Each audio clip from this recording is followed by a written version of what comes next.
اللبنانيين أقوى. نتراجع عن الاستقالة، بدنا نحترم النائب النفس، بدنا نطلع من التدخلات اللي عم تصير بالمنطقة. من در تاریخ سراغ ندارم که یک کشوری در دخالت یک کشور دیگر یک مسئولی رو برداره ببره اونجا نگهش داره. حالا ما نمیدونیم. J'ai redit le souci de la France, que ce pays garde sa stabilité, sa souveraineté, qu'il soit à l'abri des ingérences extérieures. Je me rendrai à Beyrouth dans les quelques jours prochains. Je participerai à la célébration de notre indépendance et c'est là-bas que je ferai savoir ma position sur tous les sujets après m'être entretenu avec le président de notre République, le général Michel Aoun. Merci. Aucun intérêt pour la France de se mêler du désordre moyen-oriental. La France au Moyen-Orient n'a jamais eu la moindre influence. Bien joli de vouloir le retour d'Hariri, mais quelle solution pour chasser les factions comme le Hezbollah? Ce sont vos questions, vos commentaires sur le site lefigaro.fr et vos questions, vos commentaires sont toujours bienvenus, surtout durant cette émission. Vous pouvez réagir sur le player du Figaro, c'est-à-dire l'écran dans lequel vous voyez cette émission sur lefigaro.fr et sur la page Facebook du Figaro. On vous pose en attendant une question. Craignez-vous une nouvelle guerre au Liban? Hashtag Figaro Live, hashtag les décrypteurs sans accent au pluriel et tout attaché. Vous êtes très nombreux à répondre oui pour l'instant. Pour éclairer le débat, Frédéric Pichon, bonjour. Bonjour. Vous êtes chercheur universitaire, vous avez vécu au Liban et vous en revenez. Vous êtes également spécialiste de la Syrie, auteur notamment de Syrie, une guerre pour rien. C'est aux éditions du Cerf. Aux éditions du Cerf également, on retrouve le livre de Renaud Girard. Bonjour, grand reporter et chroniqueur diplomatique au Figaro. Vous avez notamment interviewé le président libanais Michel Aoun.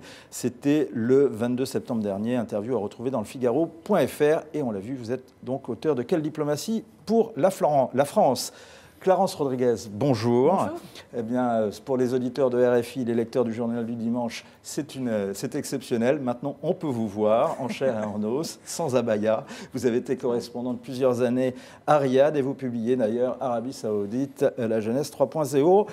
Et c'est à lire aux éditions Éric Bonnier. Éric Bonnier. Voilà. Georges Malbruno, bonjour. Bonjour. Vous revenez d'Arabie Saoudite. Vous étiez avec, notamment, vous avez couvert la visite de Jean-Yves Le Drian sur place et vous nous donnerez les infos. On signale que d'ailleurs vous les donnez ce matin dans le Figaro. Et votre dernier livre également qu'on signale, Nos très chers émirs. Et on ira ainsi également tout à l'heure à Jérusalem. En attendant, on va à Beyrouth. Bonjour Michel Touma. Bonjour.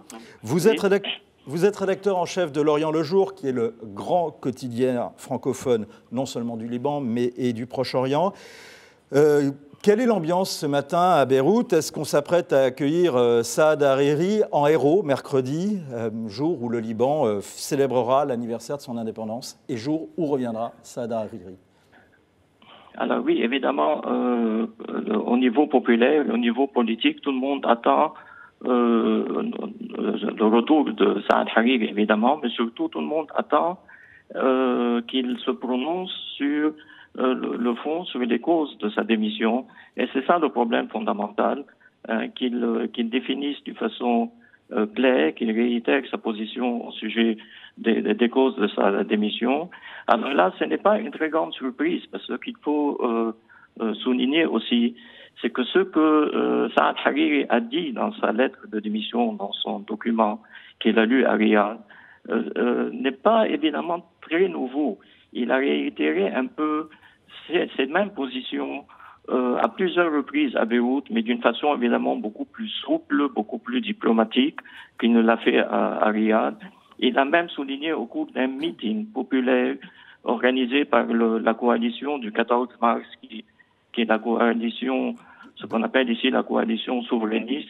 Au cours d'un discours qu'il a prononcé au cours de ce meeting, il a dit d'une façon très claire qu'il est en désaccord avec le Hezbollah au sujet du problème des armes du Hezbollah et au sujet de l'implication du Hezbollah dans les crises régionales. Ça, il l'a dit au cours d'un meeting populaire. Entendu. Donc, Michel Touma, oui. Michel Touma, pardon, je vous coupe. Est-ce que, justement, qu'est-ce qu'on attend en ce moment à Beyrouth? Est-ce qu'on veut qu'il maintienne sa démission ou est-ce qu'on veut qu'il revienne sur sa décision? Alors, le problème, en fait, se pose justement au niveau du problème de fond qui se pose au pays. S'il retire sa démission sur base d'un nouvel accord, d'un nouveau compromis qui prévoit ce qu'on appelle ici une politique de distanciation à l'égard des crises régionales, à ce moment-là, oui, il peut retirer sa démission.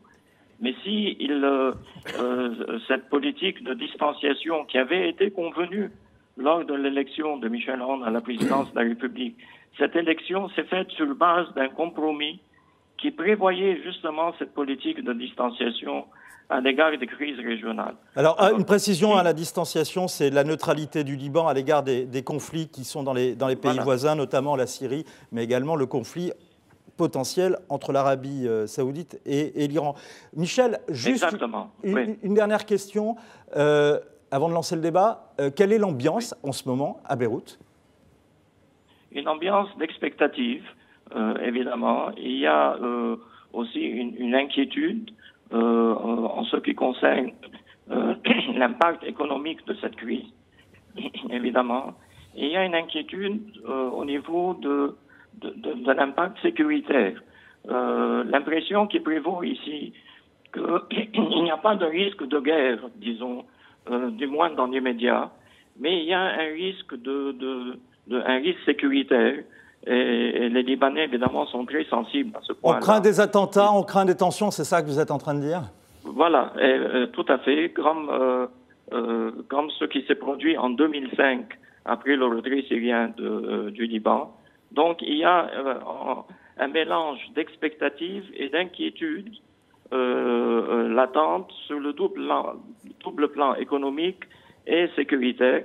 Encore que le gouverneur de la Banque du Liban et le président de la République ont tous deux réaffirmé que sur le plan économique et sur le plan financier, il n'y a pas de risque de détérioration sur le plan économique et financier. Le gouverneur de la Banque du Liban l'a répété à plusieurs reprises. Entendu. Il a dit hier même que le Liban peut faire face à cette situation de crise dans laquelle s'est engagé le pays. Merci pour ces premières précisions, Michel. On tâche de vous retrouver à la fin de cette émission pour voir comment bien la situation évolue et puis pour avoir votre pronostic sur la suite. Merci beaucoup de ces premières précisions. Et on ajoute que dans le Figaro ce matin et également sur le Figaro.fr, vous retrouvez un certain nombre de points que vous avez soulevés, notamment sur la situation économique dans un grand papier avec un jeu de questions-réponses signé de Sybille Risk. Intitulé « La crise ne fait que commencer ». En attendant de voir où en ira la crise et quels sont ses soubassements, on regarde l'image du week-end. C'est Saad Hariri à Paris et qui a fait, après sa rencontre avec Emmanuel Macron, cette déclaration sous le perron de l'Élysée. On l'écoute. Pour ce qui est de la situation politique au Liban, je me rendrai à Beyrouth dans les quelques jours prochains. Je participerai à la célébration de notre indépendance et c'est là-bas que je ferai savoir ma position sur tous les sujets après m'être entretenu avec le président de notre République, le général Michel Aoun. Merci.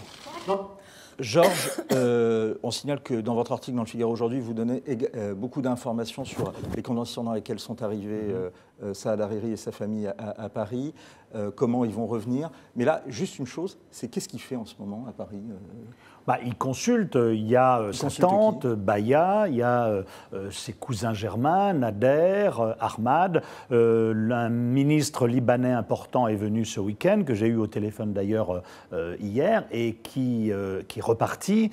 Et donc voilà, il consulte, et ce ministre me disait, c'est clair, Saad Hariri démissionnera lorsqu'il rentrera au Liban, c'est-à-dire mercredi, et à partir de ce moment-là, le camp Hariri espère qu'il y aura des élections anticipées, parce que vous savez qu'il doit y avoir des élections en mai prochain au Liban, donc vraisemblablement il va démissionner. Le président Aoun continuera, comment dire, prorogera le gouvernement actuel qui expédiera les affaires courantes.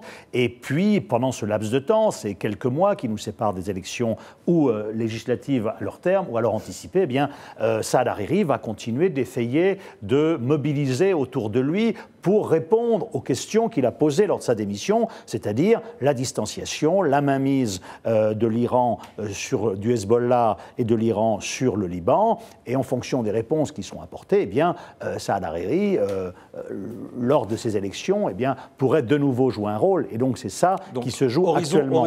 Horizon printemps. Quelques mois, oui. Renaud, vous avez eu des informations sur ce que fait Saad Hariri à Paris en ce moment? Non, je pense que ce qu'a dit Georges est tout à fait exact. Alors, le rôle du Hezbollah au Liban, on pourrait y revenir.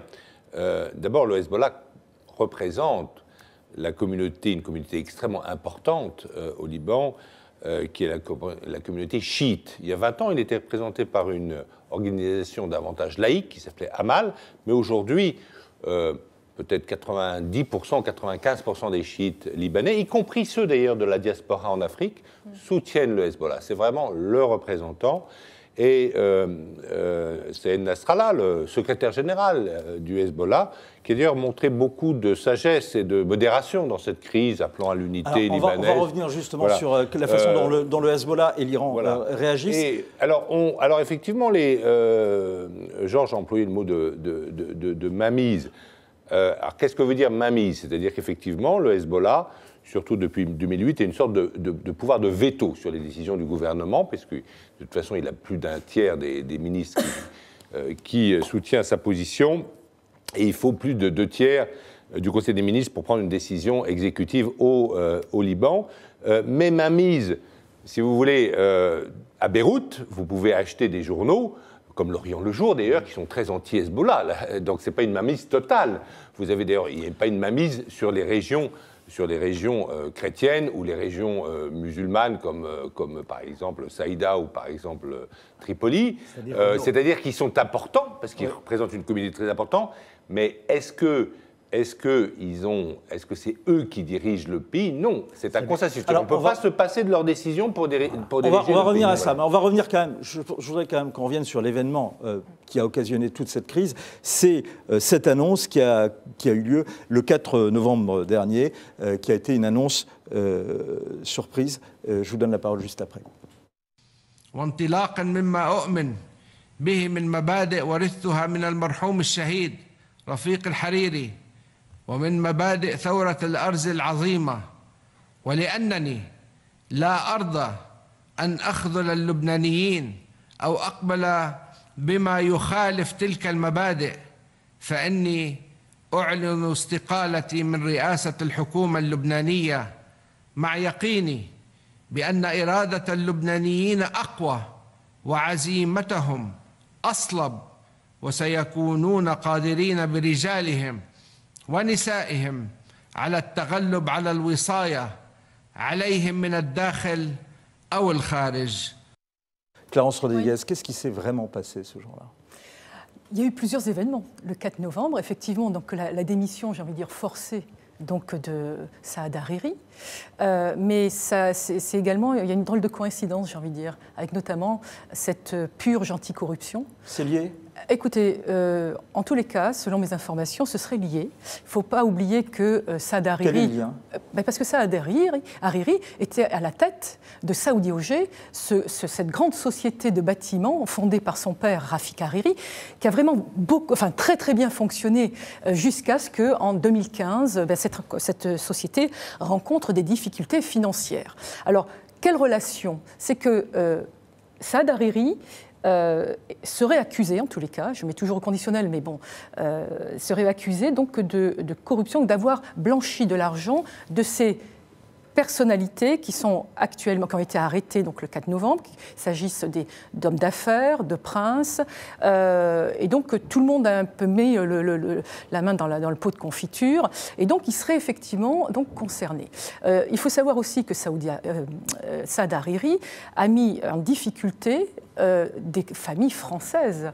Des familles françaises qui ont... Vraiment, il y en a certaines encore qui attendent de leur dû. Il y a plusieurs millions, centaines, même de dizaines, voire centaines de millions d'euros encore à payer. Et il faut savoir aussi que Mohammed bin Salman, en août de l'année dernière, Mohammed bin Salman, le prince héritier, a mis la main à la poche l'année dernière pour secourir donc ces familles françaises. Je ne parle pas des étrangers qui étaient et qui a permis donc à ces familles de, ma foi, d'être payées de 9 mois donc de retard de salaire. Oui, juste pour préciser, Saad Hariri est saoudien. Et donc Mohammed bin Salman, il traite Saad Hariri comme les autres princes saoudiens corrompus qui se sont entre guillemets, gavé depuis fort longtemps, on le sait tous, on l'a écrit dans notre livre, le père Rafik Hariri construisait, surfacturait des palais, et c'est comme ça qu'il a fait sa fortune. Aujourd'hui, Mohammed bin Salman, à l'intérieur, il a lancé une purge gigantesque qui vise les princes, les hommes d'affaires, etc. Et je pense, ce que tu as dit est tout à fait exact, et ce qui s'est passé avec Saad Hariri se passe actuellement avec les autres princes qui sont confinés au Ritz-Carlton, eh bien, on leur dit... En échange d'une reconnaissance de dette, vous recouvrerez votre liberté. Et je crois que c'est ça qui s'est passé ces derniers jours, ces dernières semaines à Riyad. Et il a signé une reconnaissance de dette. Il a probablement signé une reconnaissance de dette. Frédéric Pichon, c'est qu'une affaire saoudienne ? Oui, vraiment. Enfin, quand on voit la situation politique au Liban depuis que Saad Hariri est Premier ministre, je veux dire, c'est le problème de la place du Hezbollah. Donc, on parle bien du parti dans la vie politique. C'est pas un problème nouveau. Par conséquent, et d'ailleurs, même on peut penser que Saad Hariri avait fini par, au nom de cette politique d'équilibre et de distanciation, accepter cette forme de distanciation. Et je pense que donc, ce qui a pu lui permettre de lui mettre la main au collet, si je puis dire, c'est cette purge, effectivement, c'est ce qui est passé en Arabie Saoudite. La présence du Hezbollah au Liban, comme disait Renaud aussi, ils sont assez habiles, ils sont assez calmes en réalité, même si moi j'ai pu observer la semaine dernière, dans la montagne chrétienne, lorsqu'on tombe sur un village chiite, il y a des choses qu'on ne voyait pas avant, c'est-à-dire que les villages chiites arborent effectivement des choses qu'on ne voyait qu'en Syrie, c'est-à-dire par exemple des drapeaux avec marqué Ya Hussein. Ça c'est vraiment, on est là dans les... pardon, c'est une invocation à Hussein, ça renvoie à Karbala, et ça c'est quelque chose de très iranien en fait, qu'on ne voyait pas tellement. Une iranisation du Hezbollah. Voilà. Alors, elle est, en tout cas dans les termes, vous savez, il y a beaucoup de surenchères dans ces pays-là. Il faut quand même préciser quand même que le Hezbollah, parce que sinon on discute un petit peu, le Hezbollah a une milice qui est plus forte que l'armée libanaise. Voilà. Donc c'est ça le cœur du problème. Je voudrais revenir juste, je voudrais quand même qu'on regarde une image. Pour que les auditeurs comprennent, ce que dit Frédéric est très intéressant, c'est qu'effectivement, donc il représente la communauté chiite, qui est aujourd'hui la plus importante communauté libanaise, et c'est vrai qu'il s'implante un peu partout, et par exemple notamment dans la montagne chrétienne, donc au nord de Beyrouth, mais il y a une route qui traverse la montagne, que j'ai d'ailleurs empruntée récemment, et voilà, qui va jusqu'à la Beka. La Beka, c'est la vallée qui est toute proche de la Syrie, et que le Hezbollah contrôle. Mais je pense que ce qu'il faut dire aussi sur cette initiative saoudienne, pour moi, c'est la 5e erreur stratégique de suite de l'Arabie saoudite. Absolument. La première, d'avoir décapité le cheikh Nimer al-Nimer, c'était le représentant de la communauté chiite saoudienne, qui est très importante, et qui était déjà en prison, et qui n'avait rien fait de mal. Enfin, il avait critiqué le ministre de l'Intérieur, mais enfin, il n'avait pas incité à la rébellion. Ils l'ont décapité en place publique. Voilà, et ça a été très mal vu. La deuxième, c'est impliqué sans nécessité dans une guerre civile qu'ils ont fini par perdre, c'est la guerre civile syrienne, donc ils auraient pu rester honest brokers, mais ils sont impliqués. Ils se sont impliqués dans une 3e guerre civile qu'ils sont en train de perdre, qui s'appelle la guerre civile au Yémen, où ils font une catastrophe humanitaire. Ils ont demandé d'ailleurs à une brigade pakistanaise de venir les aider à sécuriser leurs frontières. La 4e erreur stratégique des Saoudiens, ça a été de vouloir, je dirais vulgairement, casser la gueule à la récréation à un petit qui s'appelle le Qatar. Donc ils se sont mis à 3 gros pour lui casser la gueule. Ça n'a pas marché. Le Qatar ne s'est pas soumis au dictat saoudien. Et la 5e erreur stratégique, c'est d'avoir humilié, en fait, c'est très contre-productif comme politique étrangère, c'est d'ailleurs, ils ont humilié leur représentant sunnite, le chef de la communauté sunnite au Liban, et donc c'est une erreur patente. Je veux bien, Renaud Girard, plateau d'argent. Je voudrais qu'on regarde une image, c'est un événement complètement passé inaperçu en France, Pourtant, il est inédit, c'est la visite du patriarche maronite, le leader religieux des chrétiens libanais, le cardinal Béchar Araï. On n'a jamais vu un dignitaire chrétien reçu en aussi grande pompe à Riyad.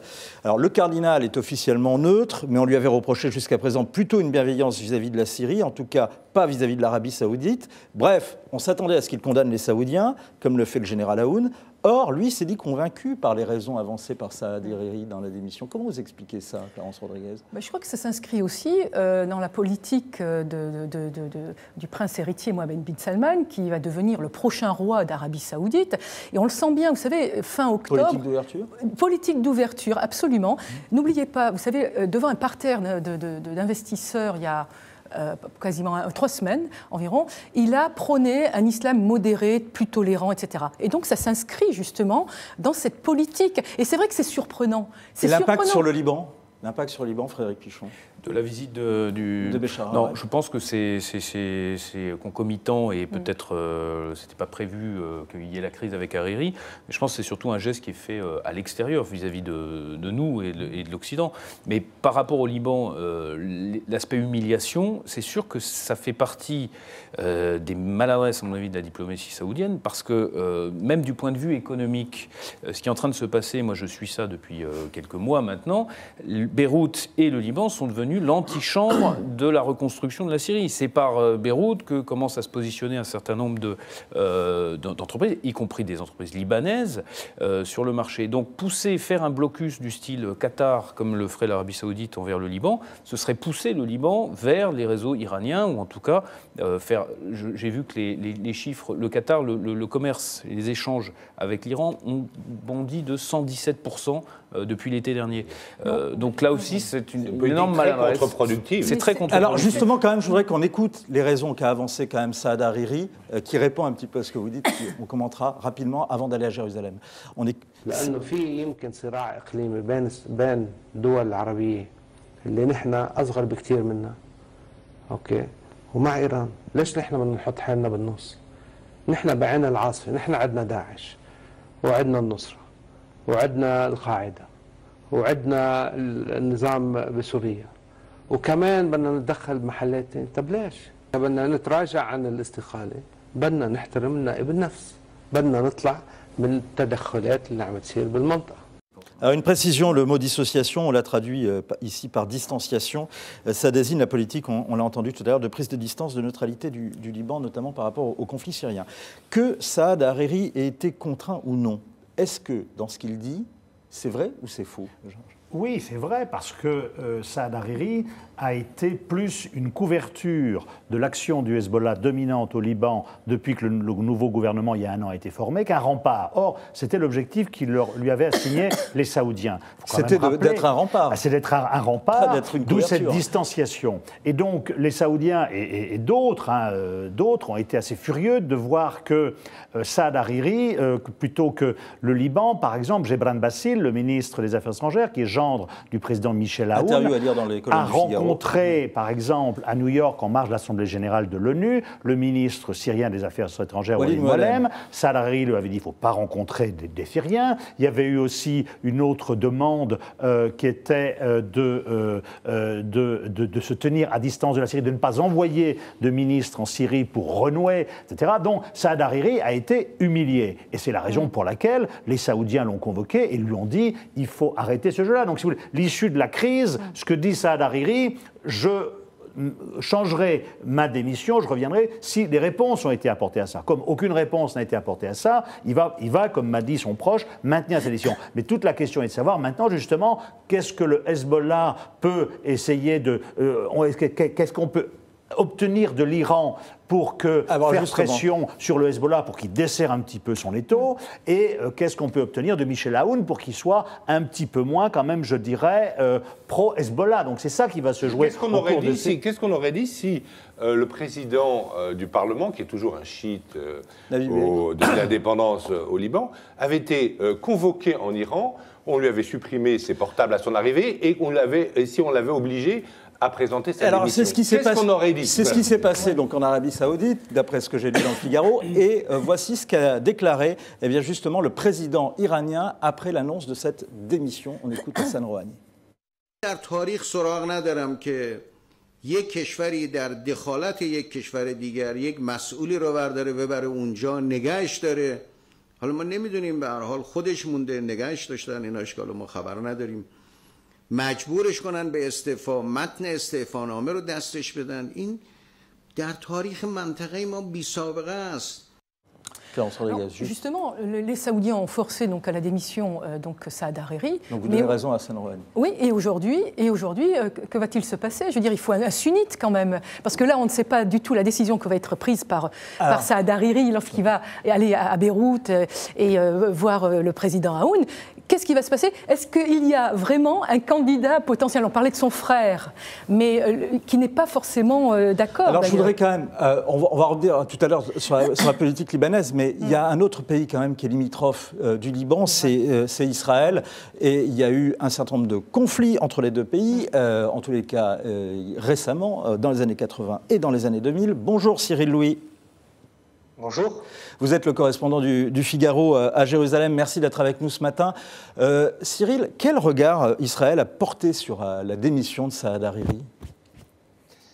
La première chose à dire, c'est que les dirigeants israéliens semblent avoir été tout à fait surpris, comme beaucoup de gens au Moyen-Orient, par cette démission. Ça ne les a pas empêchés de réagir assez rapidement par la bouche du Premier ministre, Benjamin Netanyahou, qui a dénoncé un signal d'alarme, en fait, qui devrait être pris en compte par la communauté internationale, et en particulier par l'Occident, un signal d'alarme face auquel l'Occident devrait réagir et contrer ce qui est qualifié d'agression iranienne.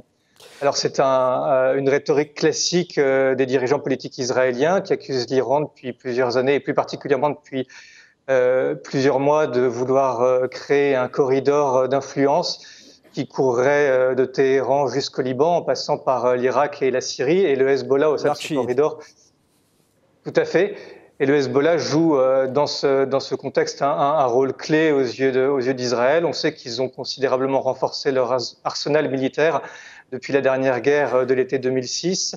Selon les renseignements militaires israéliens, le Hezbollah disposerait d'environ 130 000 roquettes et missiles capables de viser l'ensemble du territoire israélien. On estime que les dégâts humains et matériels entraînés par une nouvelle guerre seraient sans commune mesure avec ceux qu'Israël a eu à subir en 2006.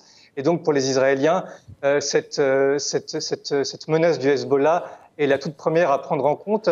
Le conflit est d'ailleurs jugé inexorable. Cyril, pardon, je vous coupe. Ali nous dit là sur Internet, l'objectif est celui de désarmer le Hezbollah. Est-ce que, on a vu que le chef d'état-major israélien se dit prêt à échanger des infos avec l'Arabie Saoudite.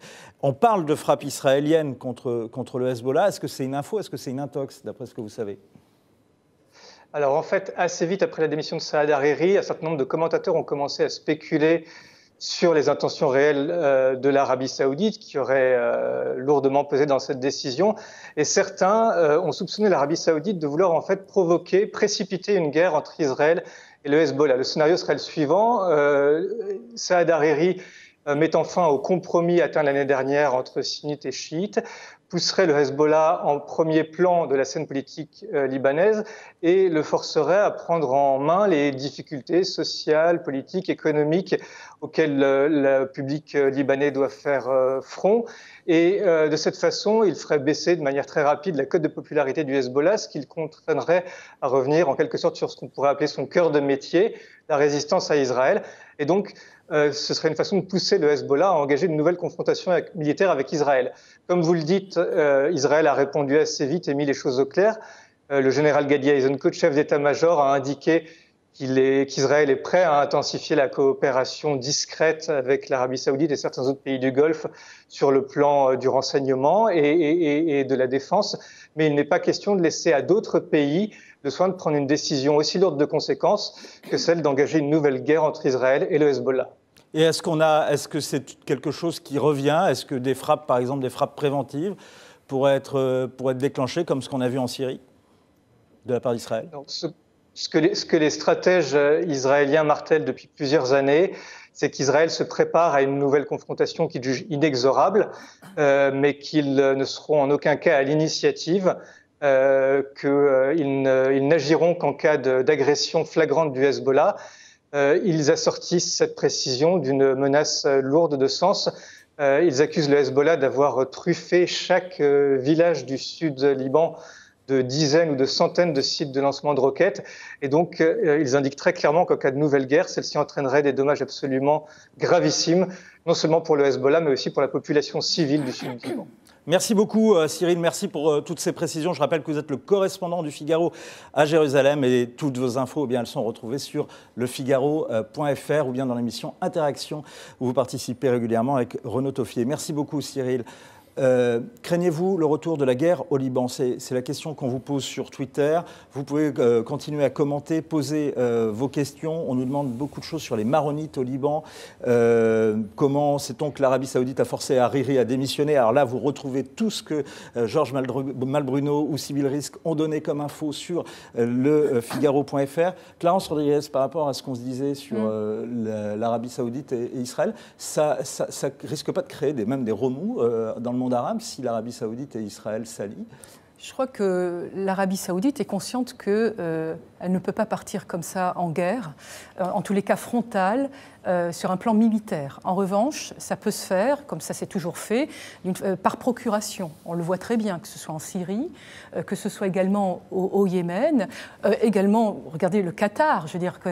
Donc ça se fait par procuration, mais pas affrontement direct, parce que l'Arabie Saoudite, c'est qu'elle n'a pas les moyens de se frotter, si vous voulez, face à un Iran qui est quand même militairement supérieur. Elle n'a même pas les moyens de se frotter au Hezbollah. Ouais. Parce qu'elle n'est pas capable, l'Arabie Saoudite, de battre, alors qu'elle recrute même des aides érythréens en Afrique. Elle n'est même pas capable de battre les Houthis en sandales, c'est-à-dire ces montagnards du nord du Yémen qui tiennent Sanaa. Ils ont quand même tiré un missile balistique sur Riyad. Ils sont en sandales. Et Riyad l'a intercepté. Parce qu'ils sont alliés, effectivement. Ils sont aidés par le Hezbollah aussi, quand même. Et surtout, ils ont l'aide de l'ancien chef d'État yéménite qui s'appelle Saleh, qui contrôlait l'armée. Donc ils ont effectivement récupéré les stocks de l'armée yéménite. Mais les Saoudiens ne sont pas capables de faire la guerre. Alors ils seraient certainement pas capables de faire la guerre contre le Hezbollah. Je vous rappelle que le Hezbollah est une organisation militaire assez sérieuse qui a résisté donc à la première puissance, et j'ai couvert cette guerre de bout en bout, première puissance régionale militaire qui est Israël, bien sûr en 2006, mais ils ont aussi fait fléchir des puissances qui s'appellent les États-Unis d'Amérique ou la France, n'est-ce pas, après le Drakkar et la base américaine des Marines qui avait été complètement rasée. On est en octobre 1983. Début des années 80. Oui, un attentat contre les militaires français et les militaires américains qui a occasionné et donc je ne pense pas français. que si les Américains, donc les Français, ont renoncé à faire la guerre au Hezbollah, c'est pour ça dire que le Hezbollah est si fort aujourd'hui au Liban, les Israéliens, au bout de 33 jours de guerre, ils avaient dit qu'ils allaient éradiquer le Hezbollah, ça ne s'est pas fait, ils ont accepté une trêve. Donc je pense que les Saoudiens, en tout cas, militairement, sont bien sûr pas de taille vis-à-vis de l'Iran, mais ça c'est évident. Mais ils ont, heureusement pour eux, une alliance stratégique avec les États-Unis. Mais je pense que les Saoudiens ne sont pas de taille à faire une guerre contre le Hezbollah. Ce qui est tout à fait fascinant, c'est de voir que la notion d'arc chiite qui date de 2005 et qui avait été prononcée par le roi Abdallah de Jordanie, qui était un concept d'arabe sunnite, est en train d'être en gros défendu et devient la préoccupation essentielle d'Israël également. Et comme vous l'avez rappelé, Israël a déjà en fait essayé depuis quelques mois de casser cet arc chiite qui passe à travers la Syrie notamment, en procédant à des bombardements sur soit des forces iraniennes, mais aussi des forces du Hezbollah, des convois d'armes du Hezbollah. Israël frappe à chaque fois des convois d'armes qui pourraient aller au Liban. C'est pas nouveau, et on voit bien l'opportunisme de la crise avec Hariri. C'est amusant, parce que le soir même de l'annonce de la surprise de la démission de Hariri, effectivement, Netanyahou a réagi immédiatement. Il a embrayé immédiatement. C'est un peu l'occasion qu'ils attendaient. Mais la préoccupation d'Israël à l'époque, en tout cas ce que disait Netanyahou, c'était pas tellement l'arc chiite, c'était des questions de sécurité, puisqu'à l'époque on a invoqué des menaces d'attentats envers le Premier ministre libanais. C'est comme ça qu'il justifiait son départ. Vous répondez d'ailleurs à une question qui dit qu'il est très possible que la vie de Saad Hariri soit menacée. Non, je ne crois pas du tout. Non, c'était un prétexte. Les différents services libanais, y compris des services. Ceux qui ne peuvent pas subir le même sort que son père. Non, parce qu'en 2005, ceux qui ont probablement perpétré les attentats sont ceux qui ont gagné aujourd'hui. l'Iran, le Hezbollah et la Syrie. Donc je ne les vois pas, honnêtement, aller se lancer dans une nouvelle... Ce que je voudrais dire aussi quand même, c'est que, et c'est ce qui explique aussi cette crise, c'est que le Hezbollah... il s'est renforcé, il est devenu une armée régionale à la faveur de la guerre en Syrie. Donc le Hezbollah intervient massivement en Syrie et il intervient surtout au sud de la Syrie, à la frontière nord d'Israël. Et ça, pour Israël, c'est une ligne rouge. Et les Russes essaient de restreindre l'Iran et le Hezbollah, mais c'est ce qui explique, si vous voulez, qu'il y ait cette crainte qu'il y ait un deuxième front après celui du sud-Liban auquel on a tous on fait référence. Donc voilà, il y a une vraie... Et puis le Hezbollah, l'Iran a eu le génie, si vous voulez, on parle de l'arc chiite, etc. C'est acté aujourd'hui. L'ancrage iranien du Liban, il est acté, comme l'ancrage iranien de l'Irak est acté, comme l'ancrage syrien de l'Irak est l'ancrage de l'Iran. Autrement dit, simplement, si vous permettez, le génie de l'Iran, c'est qu'ils n'ont pas besoin d'être sur le terrain pour contrôler, puisqu'ils ont des relais. Le Hezbollah, les milices chiites. Est-ce que le Hezbollah, la question c'est est-ce que le Hezbollah n'est pas trop, pardonnez-moi, des cadeaux miraculeux. Des cadeaux miraculeux que les Américains leur ont fait, c'est que les Américains, en 2003, ont donné à l'Iran... Voilà, il y a eu un vacuum qui a été occupé par les Iraniens, par le Hezbollah, mais lorsque Rex Tillerson dit des milices chiites iraniennes en Irak, il n'y a pas de milices chiites iraniennes en Irak. Georges, il y a 700 conseillers iraniens. Peut-être on conclut cette partie-là. L'affrontement est-il inéluctable, c'est ce que dit Philippe. À vous entendre, comme les acteurs sont tellement forts, ils sont tous dissuasifs, donc il y a... Moi, je voudrais revenir quand même justement sur les Saoudiens.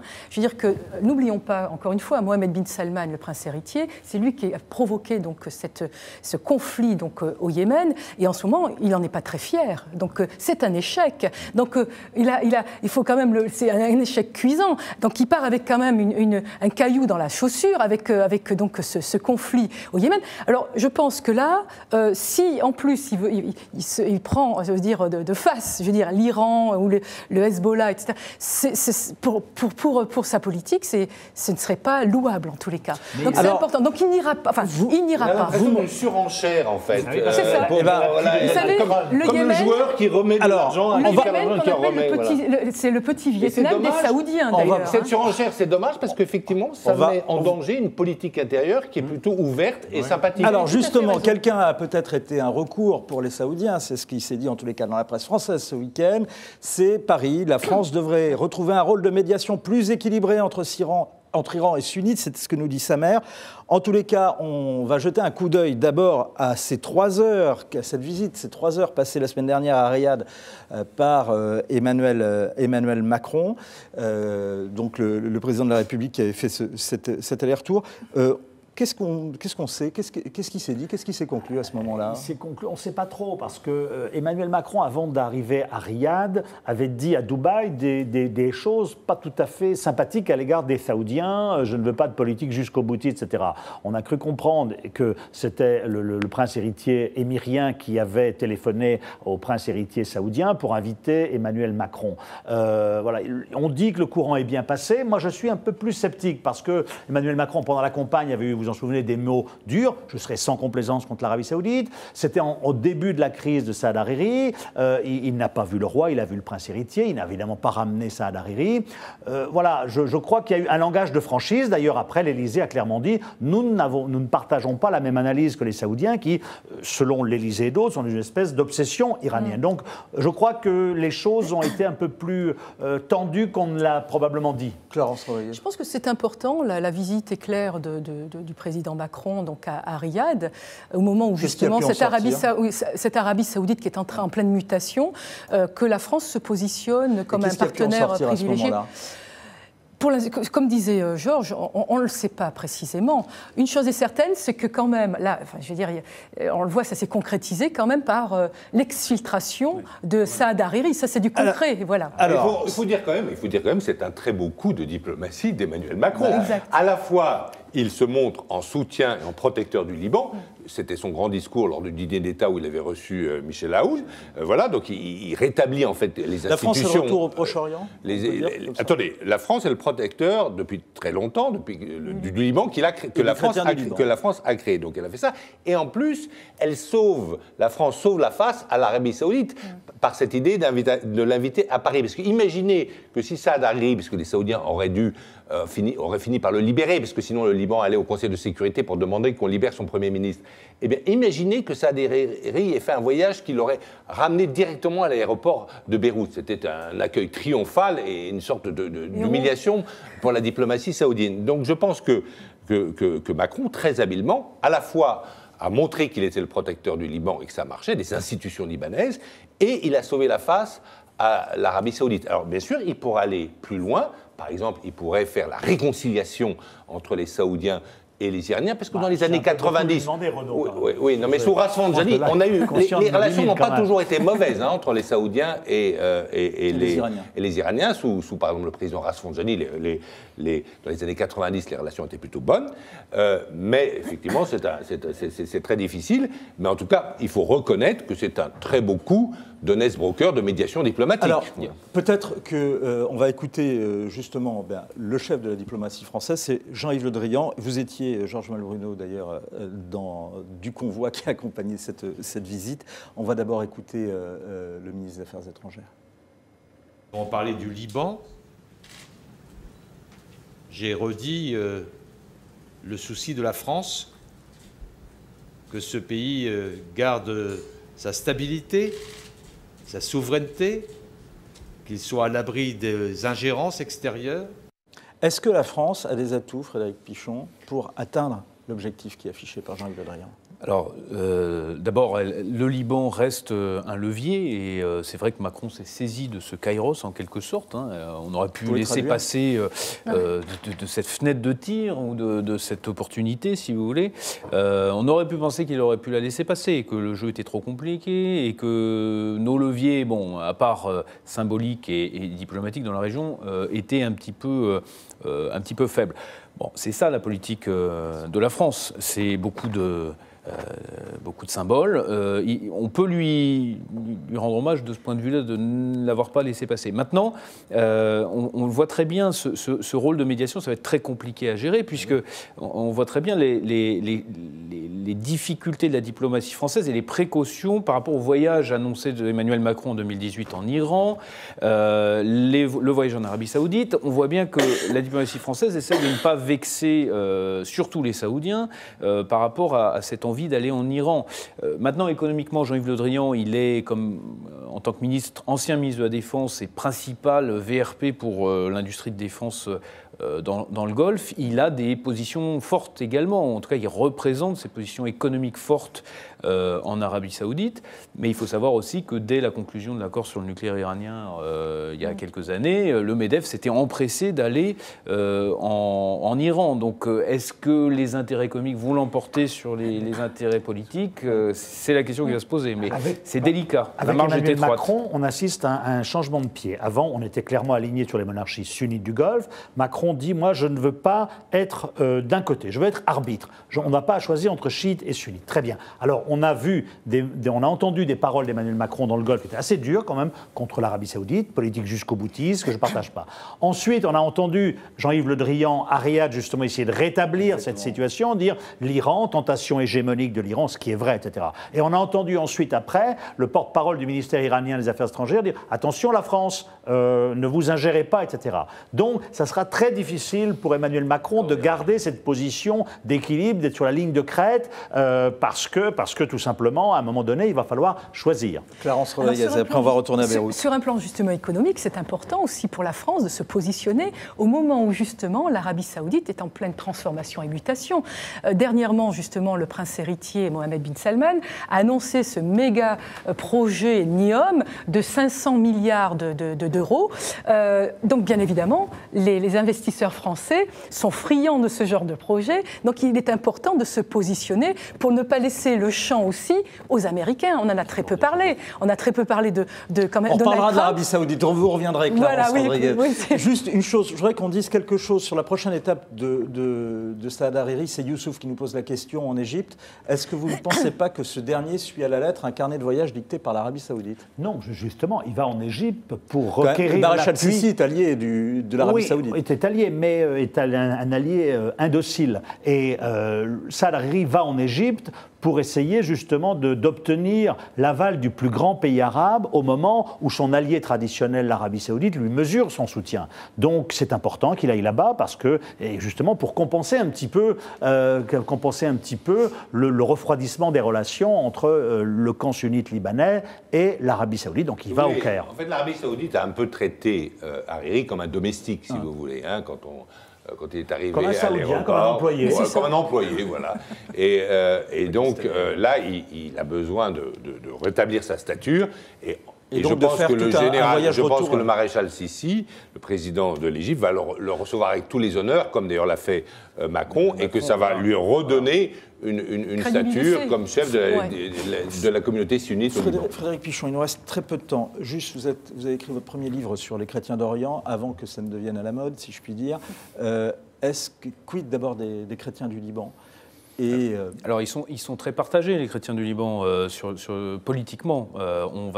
C'est à peu près la seule communauté d'ailleurs qui se répartit. Justement, avec à peu près également. Le général Aoun qui était devenu président de la République, il y avait une réconciliation entre les chrétiens du Liban qui s'étaient fait la guerre à la fin des années 90, on ne va pas rentrer dans les détails. Dont le Liban a le secret, c'est-à-dire Samir Jaja qui va rencontrer Aoun, enfin, c'est tout à fait incroyable. Qui s'était fait la guerre à la fin des années 80.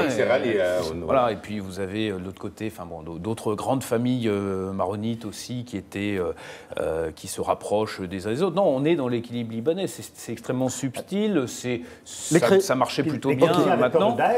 Les chrétiens avaient peur de Daesh, donc certains ont soutenu l'offensive, y compris du Hezbollah, ensuite de l'armée, contre Daesh à la frontière libanaise. Il y a deux tendances au Liban, chez les chrétiens du Liban. Il y a ceux qui pensent qu'il faut faire une alliance des minorités, donc avec les chiites, etc., dans tout le monde arabo-musulman. Ça, ce sont le général Aoun. Il y a ceux qui disent on vit dans un océan sunnite et donc il faut se mettre avec l'Arabie saoudite. Et les sunnites, ça c'était ce qu'on appelle le mouvement du 14 mars, en tout cas allié de Saad Hariri. Celui qui a gagné au Liban aujourd'hui dans la communauté chrétienne, c'est Michel Aoun. Non seulement il a gagné dans les élections, mais il a aussi gagné puisque Samir Jaja, donc le grand chef de cette ligne pro-sunnite, si vous voulez, chez les chrétiens, s'est rallié à lui. On va retourner à Beyrouth, retrouver Michel Touma. Merci d'être avec nous. Michel, quelle est la leçon que vous tirez de l'internationalisation de la crise dont on a parlé tout au long de cette émission ? Oui, pardon, je n'ai pas saisi la question. Quelle est la leçon que vous tirez de l'internationalisation de cette crise ? Oui, écoutez, à ce sujet, c'est une question importante. Il faudrait relever très rapidement que depuis l'indépendance du Liban, vous savez que l'indépendance du Liban en 1943 a été établie sur base de ce qu'on appelle ici un pacte national, qui disait la chose suivante: les chrétiens renoncent à chercher à obtenir l'appui de l'Occident, de la France, et en contrepartie, les musulmans renoncent à l'aspiration à l'unité arabe. Depuis 1943, ce qui revient à avancer l'idée de neutralité du Liban. Depuis 1943, à chaque fois que cette neutralité du Liban a été violée, le Liban a été confronté à des guerres internes ou à des crises internes. Nous nous trouvons actuellement devant la même situation. Cette neutralité du Liban est violée par l'implication du Hezbollah dans les crises régionales. Ce que le Premier ministre dit, appuyé en cela par le parti Kateb et les forces libanaises, c'est la chose suivante: il faut retourner à l'esprit du pacte national de 1943, c'est-à-dire à la neutralité du Liban, qui dit que le Liban, pour qu'il soit stable sur le plan interne, il doit se tenir à l'écart des crises régionales, de la politique des axes sur le plan régional. Donc l'enjeu actuellement se situe sur ce plan-là. Il faut que le Liban retourne à une politique de neutralité pour qu'il puisse enfin bénéficier d'une paix civile interne et d'une stabilité interne. Merci beaucoup. Voilà. Merci beaucoup, Michel Touma. Merci de ces précisions. On reviendra sur le Liban. C'est un sujet qui vous passionne. Vous avez été nombreux à réagir. Merci beaucoup de nous avoir suivis. On est obligé de se quitter. Vous avez rendez-vous tout de suite avec le talk. L'invité Laetitia Avia, qui est députée LREM de Paris. Et on se retrouve ce soir. Point de vue qui sera présenté par Jean-Christophe Buisson. À bientôt sur Figaro Live.